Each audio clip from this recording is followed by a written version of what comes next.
everybody, I'm Lizzie Murphy, and in today's video I'm going to be doing another book talk. I'm going to be discussing Tiger's Destiny, the 6th book in the Tiger's Curse series. So in this video I'm going to be discussing this book. If you have not read any of the other books, stop watching because I may say something spoilery from the other 3 books. So let's get into it.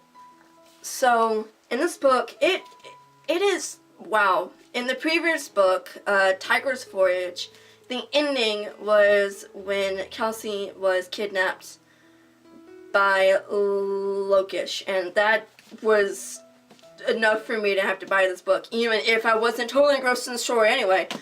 I had to find out what happened to her when she was kidnapped by the enemy, and to see what Ren and Kishin would do, so, you know. Anyway, one of my favorite parts in this book is when Ren and his brother Kishin save her. It is one of my favorite parts in this book. And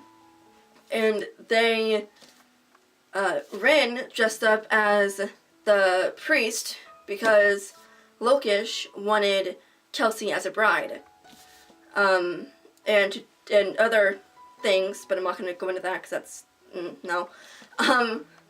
But then Ren kind of like disguised his voice some, and then he was talking to them for a second, and then he suddenly switched to his normal voice, and Kelsey knew exactly who it was, and she tried to play the role of, you know, she hates Ren and she wants Lokish now, even though, you know, it was just a show. It was really brilliantly written for her to then switch and say that, you know, and say that I'm going to be his wife, not yours. And so, huge thing.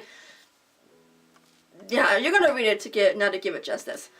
You know, but then the brothers come and they totally, like, hurt Lokish, which he rightly deserves. But so then, like, they go on their motorcycles, which guys who were, you know, 2 guys who have been around for 300 plus years, of course, know how to ride motorcycles, of course, who don't know anything about cars. Yeah, so then they go back and they spend like 2 nights on the road, because they were miles and miles and miles away from their home.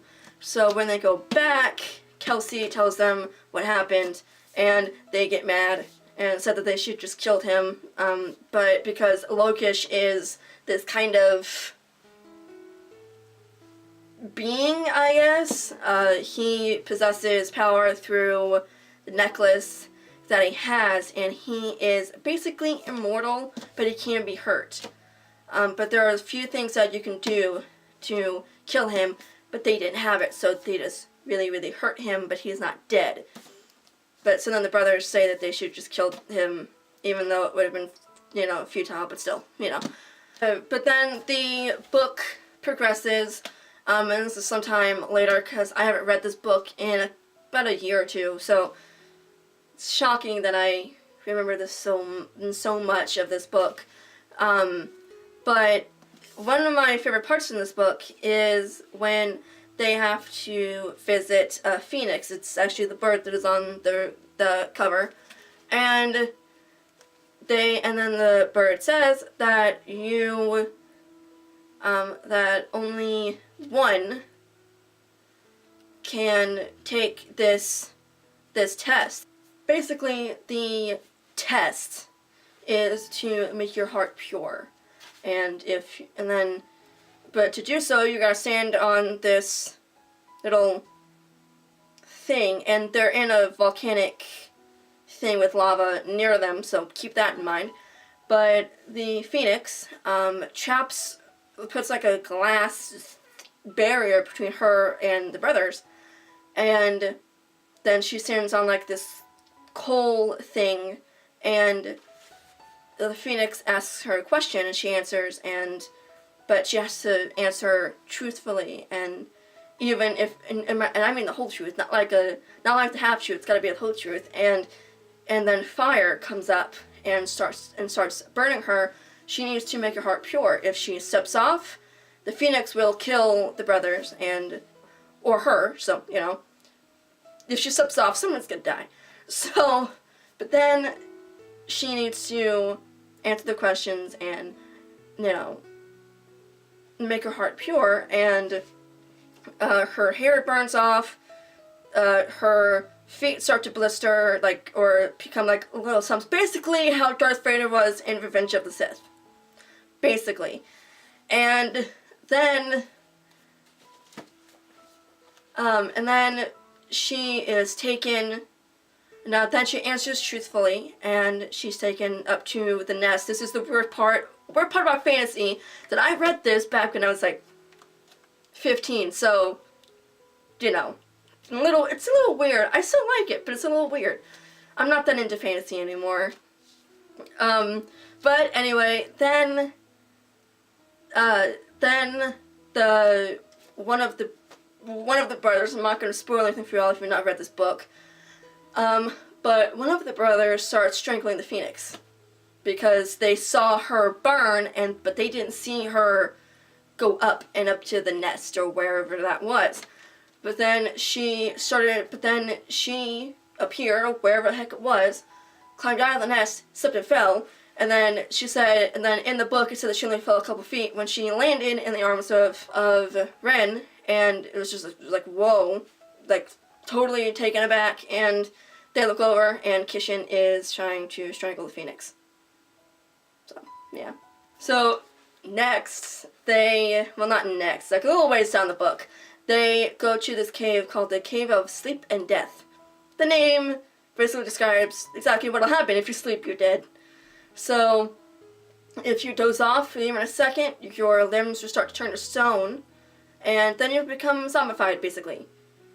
And it's kind of creepy. And it was like 2 days walk through this cave, and if you did, and if you fell asleep, you died, which is crazy. And then I mentioned that there's actually creatures inside the cave too. That's not fun, and it was scary because two out of the 3 people started to fall asleep and almost died.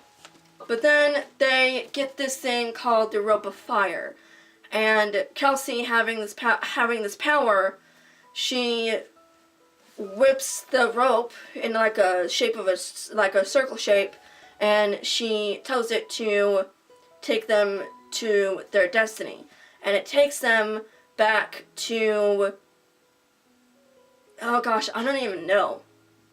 It was about 30 or 40 years ago, before their time, or even longer than that, I think. Yeah. So, but that is where they will find their destiny. And the ending of this book, guys, I'm not even joking, I cried during it. I was happy because it had a good ending for me, but it was really sad, and I did cry a lot. But I feel like I didn't do this book justice, but I don't really want to spoil anything for those of you who are curious about this book, but don't want to hear any spoilers. So I'm going to stop there. And yeah, that's it for today's video. I hope you all enjoyed it. Please like and comment if you did. If you've read this book, let me know what some of your favorite parts in it. Subscribe to my channel if you haven't already. Click the bell icon so you'll get notified whenever I post a video. The links to all my social media are down below for you all. And I'll see you all next time. Bye guys.